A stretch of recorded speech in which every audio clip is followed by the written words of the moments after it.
So hello guys, कैसे हो आप सब। उम्मीद है कि आप सब अच्छे से होंगे। तो आज का जो हमारा नया टॉपिक है that is line focus principle. हम आज के टॉपिक में दो टॉपिक्स क्लियर करेंगे, एक लाइन फोकस प्रिंसिपल और दूसरा हेल इफेक्ट। वो इसलिए कि ये दोनों जो टॉपिक्स हैं वो इंटर रिलेटेड हैं और ये छोटे छोटे टॉपिक्स हैं। ठीक है। लाइन फोकस प्रिंसिपल अभी हमारे पास होता क्या है, ये सब चीज़ें हम देखेंगे। इसका यूज़ क्या होता है एक्सरे में, ये सब चीज़ें हम देखेंगे। जैसे हम सीक्वेंस वाइज जो है सीक्वेंस वाइज हमने बाकी टॉपिक्स पढ़े, डिस्कवरी पढ़ी, प्रॉपर्टीज़ पढ़ी, प्रोडक्शन ऑफ एक्सरेज, कंपोनेंट्स हमने पढ़े, तो ये भी रिलेटेड है उन्हीं के साथ।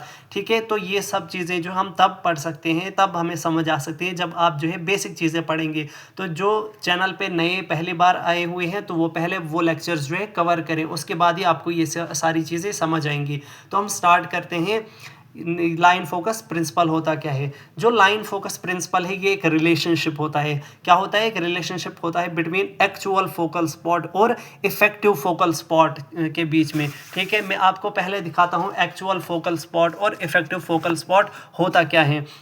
जैसे कि जहाँ पे मैंने बोला था फोकल स्पॉट होता क्या है, मैंने बोला था फोकल स्पॉट वो एरिया होता है, फोकल स्पॉट वो एरिया होता है जहाँ पे इलेक्ट्रॉन्स स्ट्राइक करेंगे और क्या होंगे, एक्सरेज प्रोड्यूस होंगी। ठीक है।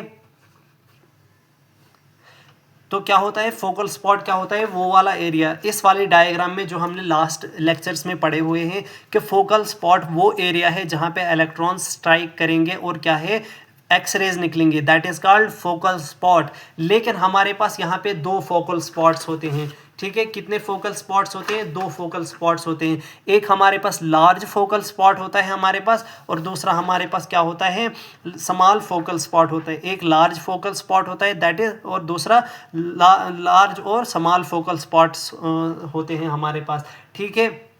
मैं आगे दिखाऊंगा वो लार्ज और स्मॉल बनते कैसे हैं। सबसे पहले तो आपको ये जो रिलेशनशिप है ये आपको याद रखनी है। एग्जाम पॉइंट ऑफ व्यू से या बहुत इंपॉर्टेंट है। यहाँ पे आपको क्वेश्चन पूछा जाता है कि जो रिलेशनशिप होती है बिटवीन एक्चुअल फोकल स्पॉट और इफेक्टिव फोकल स्पॉट वो क्या होती है। तो आपको ऐसा भी ऑप्शन कहीं पे दिखेगा तो यही हमारे पास करेक्ट ऑप्शन है। तो हमारा इफेक्टिव फोकल स्पॉट जो है वो किसके बराबर होता है? वो बराबर होता है एक्चुअल फोकल स्पॉट और साइन थीटा के।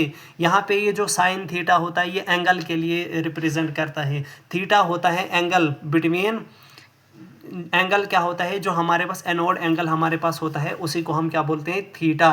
ठीक है। ये हमारे पास कितना होना चाहिए, 6 से 12 के बीच में हमारे पास, 6 to 12 नहीं, ये 6 to 20 डिग्री हमारे पास होता है, 6 to 20 डिग्री। और लेकिन अप्रॉक्सीमेटली हम क्या करते हैं, 15 या 12 डिग्री का एंगल लेते हैं। ठीक है।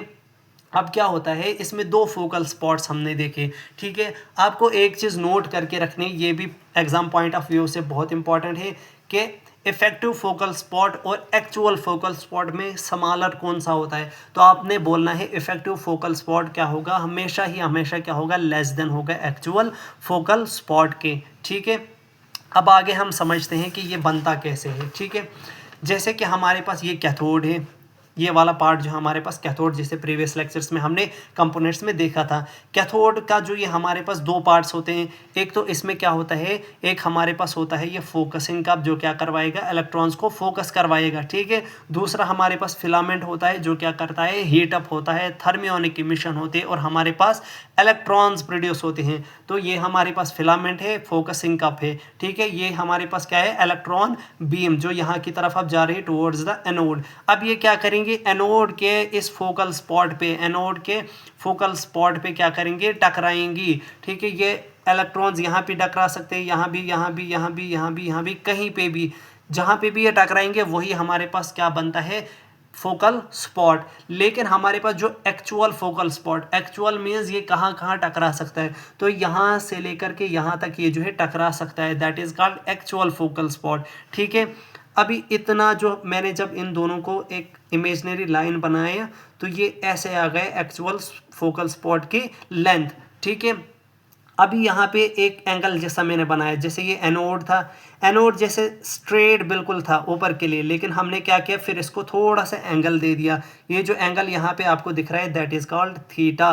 इसी की वैल्यू हम क्या कहाँ डालते हैं, फिर साइन में। जैसे कि हमारे पास कितना होना चाहिए, 6 से 20 डिग्री, 6 से 20 डिग्री। तो जब भी आप साइन थीटा अगर कैलकुलेट आपको कभी करना पड़े तो आप क्या करेंगे, साइन थीटा में आप क्या करोगे, वैल्यू डालोगे 6 और 20 जो भी आपको दी हुई होगी वैल्यू, ठीक है। ये होता है एक्चुअल फोकल स्पॉट। और दूसरा होता है इफेक्टिव फोकल स्पॉट। और ये इफेक्टिव फोकल स्पॉट कब बनता है, जब हमारे पास एक एंगल होता है, ठीक है। ये एंगल जब हम देते हैं तो हमारे पास एक दूसरा यहाँ से क्या होता है, दूसरा हमारे पास एक स्पॉट बनता है, that is effective focal spot size, ठीक है।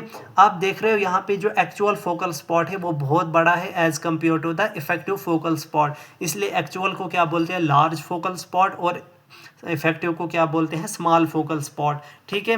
इफेक्टिव फोकल स्पॉट के रिलेशन जैसे मैंने अभी बोली क्या एक्चुअल फोकल स्पॉट के बराबर होता है, और साइन थीटा, यहाँ पे थीटा की वैल्यू क्या कर सकते हो, 6 से 20 के बीच में कुछ भी डाल सकते हो, तो आपको क्या है इफेक्टिव फोकल स्पॉट की जो है वैल्यू मिलेगी, ठीक है। अब देखते हैं हम ये जो हमारे पास इसकी कुछ रिलेशंस भी हमारे पास होती हैं, किसकी, ये जो लाइन फोकस प्रिंसिपल है ये किस किस चीज़ पे डिपेंड करेगा। जैसे कि अगर आप क्या करोगे एनोड एंगल को बढ़ाओगे, क्या करोगे, जितना आप एनोड एंगल को बढ़ाओगे, जैसे मैंने बोला ये इफेक्टिव फोकल स्पॉट बना किसकी वजह से, ये बना इस एंगल की वजह से, ठीक है। जब ये एंगल नहीं था इफेक्टिव फोकल स्पॉट भी नहीं था हमारे पास, ठीक है। जब हमने एंगल दे दिया फोकल स्पॉट भी हमारे पास यहाँ पे बना, मीन्स कि हमारे पास जितना एनोड एंगल बढ़ाओगे उतना हमारे पास फोकल स्पॉट क्या होगा, इफेक्टिव फोकल स्पॉट वो भी बढ़ेगा, ठीक है। एनोड एंगल और हील इफेक्ट जो है वो इन्वर्सली प्रोपोर्शनल है। अगला जो टॉपिक है मैं वहाँ पे बताऊंगा हील इफेक्ट होता क्या है, ठीक है। अभी तो आप इतना याद रखेंगे कि एनोड एंगल जो है क्या होता है, इन्वर्सली प्रोपोर्शनल होता है हील इफेक्ट। मीन्स अगर आप एनोड एंगल बढ़ाओगे, अगर आप एनोड एंगल क्या करोगे, बढ़ाओगे, इंक्रीज करोगे, तो आपका जो हील इफेक्ट है वो डिक्रीज होगा, ठीक है। थर्ड रिलेशन है कि आपका एनोड एंगल जितना ज़्यादा होगा, आपका एनोड एंगल जितना ज़्यादा होगा उतना आपका क्या है, फील्ड ऑफ व्यू भी ज़्यादा होगा। जितना आप एनोड एंगल को कम करोगे फील्ड ऑफ व्यू भी कम होगा। यही होता है डायरेक्टली और इन डायरेक्टली प्रोपोर्शनल का की मीनिंग और जो इन्वर्सली प्रोपोर्शनल की मीनिंग, ठीक है। अब इसका एडवांटेज क्या होता है, जो लाइन फोकस प्रिंसिपल है इसका तो मेन एडवांटेज है कि एडवांटेज क्यों हम यूज़ करते हैं, तो हमें जो ये दोनों के दोनों फोकल स्पॉट्स चाहिए होते हैं क्योंकि इनकी बहुत ही ज़्यादा हमारे पास क्या है इम्पॉर्टेंस है। क्या, स्मॉल फोकल स्पॉट की वजह से जो हमारे पास क्या होता है, इमेज क्वालिटी जो है बहुत ही अच्छी आती है। क्या है, इमेज क्वालिटी जो है वो बहुत अच्छी आती है। मीन्स कि रेजोल्यूशन जो होता है, रेजोल्यूशन मीन्स कि कोई चीज़ कितनी अच्छी दिखती है आपको, ठीक है, उसको बोलते हैं इमेज क्वालिटी। तो इमेज क्वालिटी जो आपको यहाँ पे बेटर दिखती है। लार्ज फोकल स्पॉट का हमारे पास क्या यूज़ होता है, लार्ज फोकल स्पॉट जितने ज़्यादा एरिया पे हमारे पास इलेक्ट्रॉन्स इंटरेक्ट करेंगे, इनमें इलेक्ट्रॉन्स में क्या होती है, एनर्जी होती है। अगर ये थोड़े से एरिया पे ही वो एनर्जी लगेगी तो उससे क्या हो सकता है, टारगेट हमारे पास क्या हो सकता है, मेल्ट हो सकता है, उसमें क्या हो सकता है, उसको हार्म हो सकता है, उसमें डैमेज हो सकता है। लेकिन जब यही एनर्जी लार्ज एरिया पे पड़ेगी उससे क्या होगा, हीट जो है रिमूव हो जाएगी, हीट फैल जाएगी बहुत एरिया तक, जिससे हमारे पास क्या होती है, इस एनोड की क्या होती है, लाइफ इंक्रीज हो जाती है, ठीक है। तो हमारे पास स्मॉल फोकल स्पॉट का फ़ायदा क्या है कि इमेज क्वालिटी जो है वो बेटर मिलती है, और लार्ज फोकल स्पॉट का जो यूज़ है दैट इज़ हमारे पास क्या होता है, हीट जो है रिमूव होती है लार्ज एरिया पे, और ट्यूब लाइफ क्या होती है, इंक्रीज होती है। नेक्स्ट टॉपिक अब देखते हैं हम, हील इफेक्ट।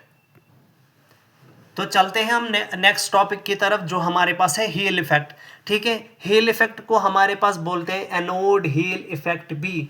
क्यों, जैसे कि मैंने पहले बोला था पिछले लेक्चर में कि ये जो हमारे पास पिछला टॉपिक था उसमें मैंने बोला था हील इफेक्ट एनोड एंगल पे डिपेंड करता है, ठीक है। तो इसीलिए इसको क्या बोलते हैं, एनोड हील इफेक्ट भी। हो सकता है आपके ऑप्शन में कहीं पे होगा एमसीक्यू में कैथोड हील इफेक्ट भी, एनोड हील इफेक्ट भी, बोथ भी और नन भी। आपने किस पे मतलब ऑप्शन को करेक्ट करना है, कौन सा लिखना है, anode heel effect. This is also important for your exam point of view, ठीक है।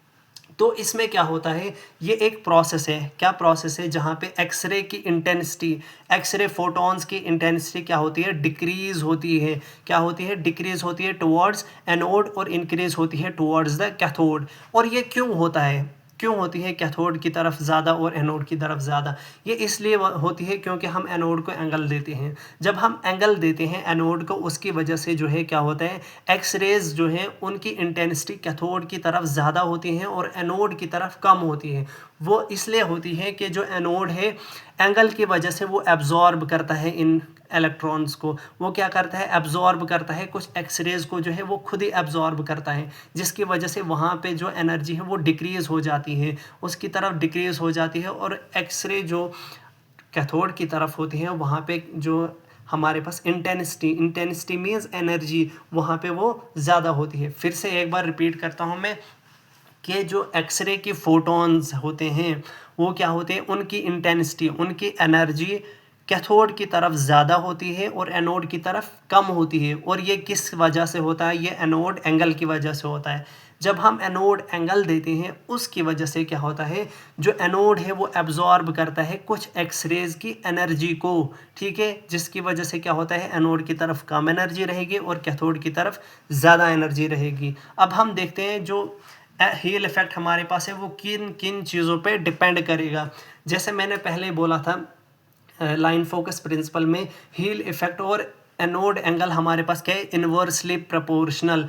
मीन्स कि अगर आप एनोड एंगल को क्या करेंगे, बढ़ाएंगे, हील इफेक्ट डिक्रीज होगा। हील इफेक्ट क्या होगा, डिक्रीज होगा। एनोड एंगल को बढ़ाओगे जो हील इफेक्ट डिक्रीज होगा, एनोड एंगल को घटाओगे तो हील इफेक्ट इंक्रीज होगा, ठीक है। हील इफेक्ट जो है डायरेक्टली प्रोपोर्शनल होता है फील्ड ऑफ व्यू से, FOV, जो हमारे पास फील्ड ऑफ व्यू होता है। अभी इस चीज़ को हम कैसे समझते हैं, अभी हील इफेक्ट क्या होता है, एक्सरे की इंटेंसिटी, ठीक है। अब जितना एरिया आप लोगे, फॉर एग्जांपल आपने इतना एरिया लिया तो इतने एरिया पे हमारे पास जो है ये हील इफेक्ट लगेगा। आप इतना एरिया लोगे तो इतने ही एरिया पे क्या होगा, वो हील इफेक्ट आपका लगेगा। जितना आप ज़्यादा इंक्रीज करोगे हील ये फील्ड ऑफ व्यू को, उतना हमारे पास क्या होगा, हील इफेक्ट भी इंक्रीज होगा। हील इफेक्ट जो है सोर्स के साथ इन्वर्सली प्रोपोर्शनल है। हील इफेक्ट क्या है, सोर्स के साथ, SID, source to image distance, और दूसरा हमारे पास होता है FFD, focus to film distance, उनके साथ क्या है, इन्वर्सली प्रोपोर्शनल। एग्जांपल देता हूँ मैं, जैसे कि हमारे पास क्या होता है, आप कोई चीज़ बॉल फेंकते हो किसी की तरफ, ठीक है, आप फॉर एग्जांपल 10 मीटर के डिस्टेंस पे किसी बॉल को फेंकोगे तो उसमें एनर्जी अच्छी रहेगी। जितना आप उसको अब क्या करोगे, 20 मीटर पे पहुंचाओगे, उसी इंसान को आप 20 मीटर पे पहुंचाओगे। अभी जब आप उसकी तरफ बॉल फेंकोगे तो वो कम स्पीड से वहाँ पे जाएगा। मींस के जब आप सोर्स को क्या करोगे, SID को इंक्रीज़ करोगे, हील इफेक्ट आपका क्या होगा, डिक्रीज़ होगा। मींस आपकी इंटेंसिटी डिक्रीज़ होगी, ठीक है। अभी इसका एडवांटेज क्या होता है, जैसे कि आपने लाइन फोकस प्रिंसिपल का देखा एडवांटेज, इसका भी कुछ ना कुछ एडवांटेज तो होगा ही होगा। इसका एडवांटेज हमारे पास कहाँ होता है, अनइक्वल बॉडी थिकनेस में। जैसे कि आपको पता है हमारी बॉडी जो है इक्वली डिस्ट्रीब्यूट नहीं है। मीन्स कि हमारे पास थिकनेस हर जगह सेम नहीं है। जैसे हमारा चेस्ट जो है वहाँ पे थिकनेस ज़्यादा है, आप हाथ देखो अपने, वहाँ थिकनेस कम है। नीचे पेल्विस वाला पार्ट देखो, वहाँ पे थिकनेस ज़्यादा है। तो इस चीज़ को देखने के लिए, ताकि आपके हर पार्ट पे इक्वली डिस्ट्रीब्यूशन हो रेडिएशंस का, ठीक है, आपके जो पार्ट्स पे है इक्वली डिस्ट्रीब्यूशन हो रेडिएशन का, इसीलिए आपको क्या है, हील इफेक्ट का वहाँ यूज़ होता है। अभी देखते हैं कैसे यूज़ होता है। अभी देखो, जैसे कि एग्जांपल मैंने दी है चेस्ट में क्या होता है, अपर वाला पार्ट जो हमारे पास होता है, अपर पार्ट मीन्स जो हमारे पास नेक के नज़दीक है, वो हमारे पास क्या होता है, थिन। और जो लोअर एंड होता है कहाँ की तरफ, एब्डोमेन के नज़दीक जो होता है वो थिक होता है। तो आपको क्या होना चाहिए, थिक वाले पार्ट पे एक्सरेज को ज़्यादा एनर्जी होनी चाहिए, ठीक है। थिक पार्ट में क्या होना चाहिए, एक्सरेज को ज़्यादा मतलब ये जो है ज़्यादा दूर मतलब उधर पेनिट्रेशन करनी है। तो क्या होनी चाहिए वहाँ पे, कैथोड वाला पार्ट उसकी तरफ होना चाहिए, क्योंकि कैथोड में क्या है, एक्सरे की इंटेंसिटी ज़्यादा है, ठीक है। थिक वाले पार्ट में क्या होनी चाहिए, पेनिट्रेशन ज़्यादा लगती है, इसलिए उसमें कैथोड वाला पार्ट। और जो थिन वाला पार्ट है उसमें उतनी पेनिट्रेशन की ज़रूरत नहीं होती है, इसलिए वहाँ पे क्या होता है, एनोड वाला पार्ट, ठीक है। फीमर के केस में अगर आपको देखा जाए, जैसे आप देखते हो फीमर हमारे पास कहाँ से स्टार्ट होता है, हिप से, ठीक है, हिप से और नी तक हमारे पास ये जाता है फीमर। हिप वाला पार्ट जो है वहाँ पे थिक होता है और नी वाला पार्ट क्या होता है, थिन होता है। तो जहाँ थिक वाला पार्ट है वहाँ पे क्या होगा, पेनिट्रेशन ज़्यादा लगेगी, इसलिए वहाँ पे कैथोड होगा। और जो हमारे पास नी वाला पार्ट है वहाँ पे क्या होनी चाहिए, पेनिट्रेशन कम होनी चाहिए, इसलिए वहाँ पे क्या होगा, एनोड होना चाहिए। ठीक है, हम मेमोग्राफी जब करते हैं, आगे जब मैं लेक्चर्स बनाऊंगा मेमोग्राफी पे, तो वहाँ पे आप देखोगे मेमोग्राफी में हील इफेक्ट का भी यूज़ होता है कि हमारे पास जो चेस्ट वाला मेमोग्राफी हम करते हैं ब्रेस्ट के लिए, किसके लिए करते हैं, ब्रेस्ट के लिए। फॉर एग्जांपल ये जो हमारे पास है ये चेस्ट की वॉल है और ये जो हमारे पास है दैट इज़ ब्रेस्ट। ठीक है, ये हमारे पास क्या है, ब्रेस्ट। अब आप आगे देख रहे हो यहाँ पे कि ये वाला जो पार्ट है ये थिक है, कौन सा, ये वाला जो चेस्ट वाले के पास है दैट इज़ थिक, और ये वाला पार्ट जो है ये थिन है। तो जब आप मेमोग्राफी करते हो जो हमारे पास ट्यूब होती है उसका जो कैथोड वाला पार्ट होता है, जो कैथोड वाला पार्ट होता है वो होता है टुवर्ड्स चेस्ट, कहाँ, टुवर्ड्स चेस्ट, और जो एनोड वाला पार्ट होता है वो होता है टुवर्ड्स द निपल। ठीक है, तो this is all about the heel effect और लाइन फोकस प्रिंसिपल। यहाँ से आपको जो है क्वेश्चन पूछे जाते हैं। एक तो आपसे पूछा जाता है ये फैक्टर्स, कॉज किसके, एनोड एंगल पे ये डिपेंड करता है, एनोड एंगल पे डिपेंड करता है, और जो आपको ये रिलेशन से ये पूछी जाती हैं। और मेमोग्राफी का ये जो पॉइंट है आपको पूछा जाता है कि जो निपल वाले साइड में कौन सा पार्ट होता है ट्यूब का, और चेस्ट वाले साइड जो है वो कौन सा पार्ट होता है ट्यूब का। ठीक है, this is all about the heel effect. Thank you.